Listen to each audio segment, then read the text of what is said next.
Hi. Uh, Let me briefly explain about the chapter which I read. About. I read the full book, A Brief History of Time, by Hawkins. Right. Um One chapter, right? It's about uh, the expanding universe. Right. I think that's what it's called. Uh, Basically, like you have. Initially, during times of Newton, people think of the universe as static, right? Uh, I mean, the dimensions of the universe are static, right? I mean, for billions of years, it's the same. But if you observe, if you kind of try and understand, or you know, think about it a little thoroughly, what you find is that according to Newton's law of gravity, things should come closer together, right? Because of the force of gravitation.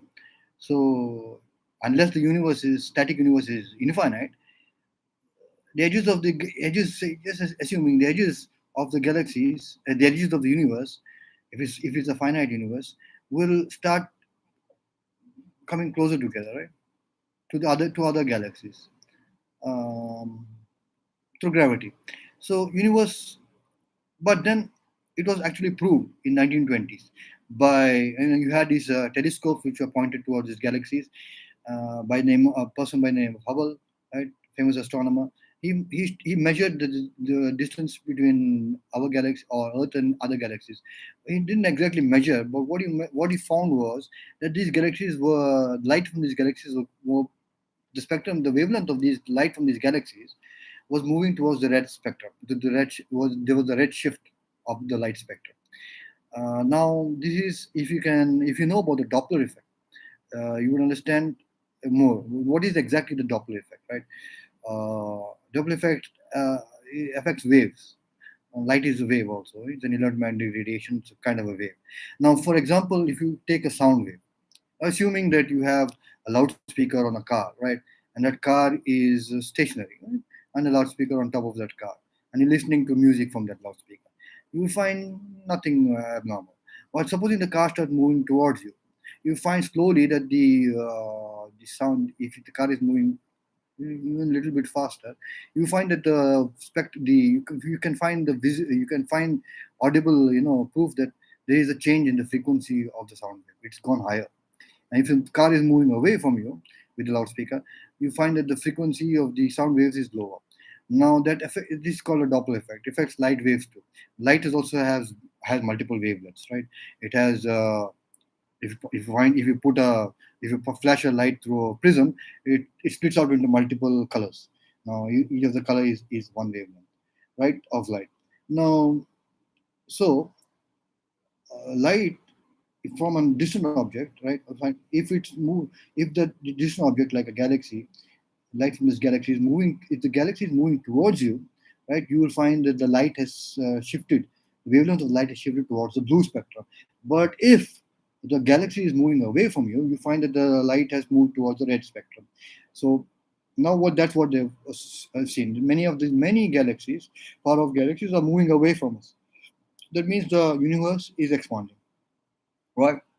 uh, Lots of galaxies, we take into account lots of galaxies. Some galaxies obviously will be moving away from us, right, towards some other cluster or something like that. But if you take into account lots of galaxies on different parts of the universe, right, and they're all moving towards the redshift, light is moving towards the redshift, and that means it's moving away from us. Obviously, universe is expanding. Now, just before about 2 or 3 years before that, Russian scientist by the name of Alexander Friedman actually gave up some equations, but he had made some assumptions.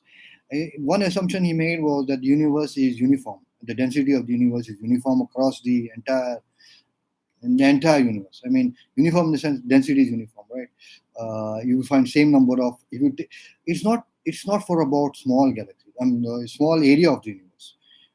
Just assume that you are within the Milky Way galaxy, right? You will find billions of stars, but just outside the Milky Way is vast open space, right? There's no stars, so it's not uniform. It's not isotropic. But if you take a large slice of the universe with thousands of galaxies, universe should be. That's what his assumption was. That universe has to be assume that it's going to be uniform. If it is uniform, Then he made equations using the energy and density of the total universe and came up with some equations. Now, what you infer from these equations was that the universe is the probability the universe is contracting is much less than the probability the universe is either expanding or contracting. Just few years later, Hubble found that galaxies are moving away from it. So the universe is expanding. But the universe is expanding, has to be expanding at a particular rate, or at a particular rate above a particular limit, right? Has to be expanding at a rate above a particular limit, because that limit is, if the universe is expanding below that limit, then the gravitational force after some time, billions of years, will be more powerful than the expansion rate of the expansion force of the universe, and the universe will stop expanding and start contracting. But for billions of years, now 13.8 billion years, universe has always been expanding, right? So there's a critical. So universe is, and so they also measured, I think, recently, what's the rate of the measurement, rate of expansion of the universe, right? It's about that critical rate. So universe is going to expand at least forever. Yeah, at least forever, right?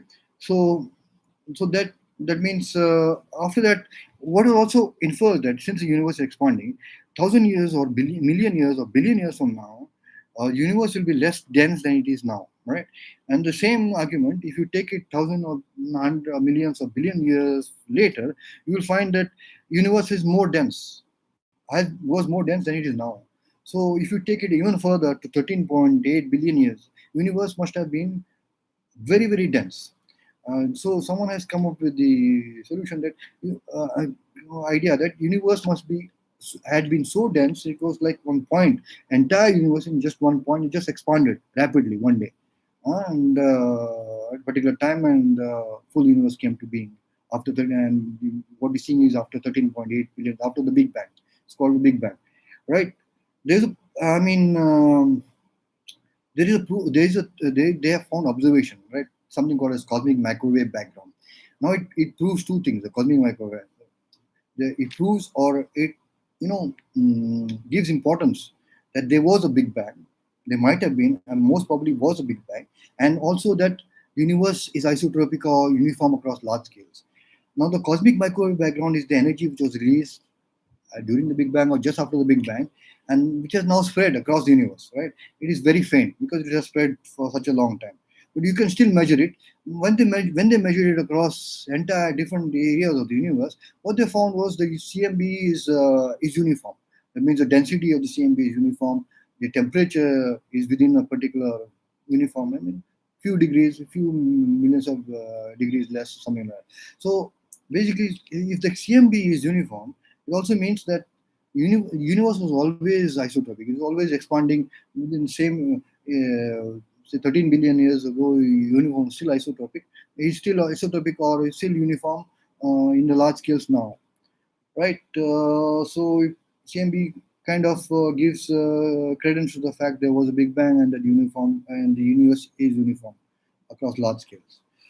One more thing is, there was a British scientist. There is a British scientist called Roger Primrose, who predicted, who mathematically calculated that the star actually, obviously after billions of years, after nuclear fuel of the star is has gone, the core of the sun starts contracting. When the core starts contracting, it can contract to an absolute volume with volume zero.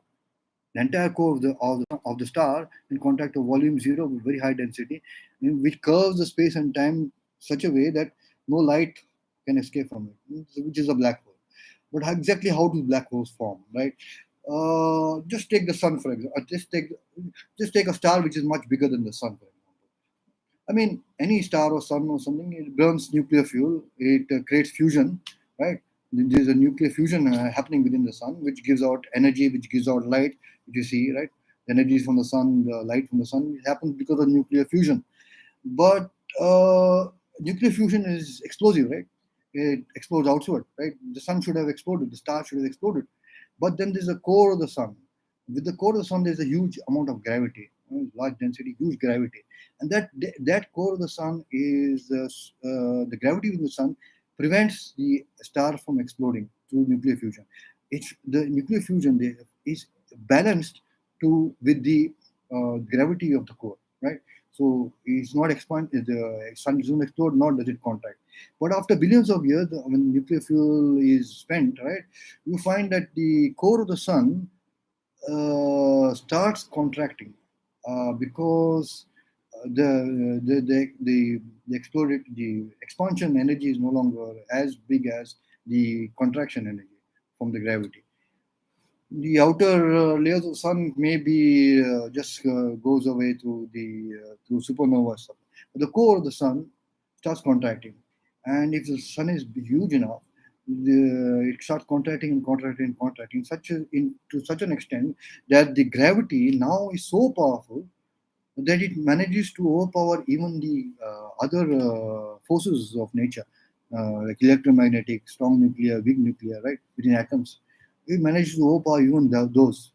And when that happens, the core of the sun contracts again to a low, to volume of almost zero, singularity, high, very high density, the curved space and time becomes a black hole.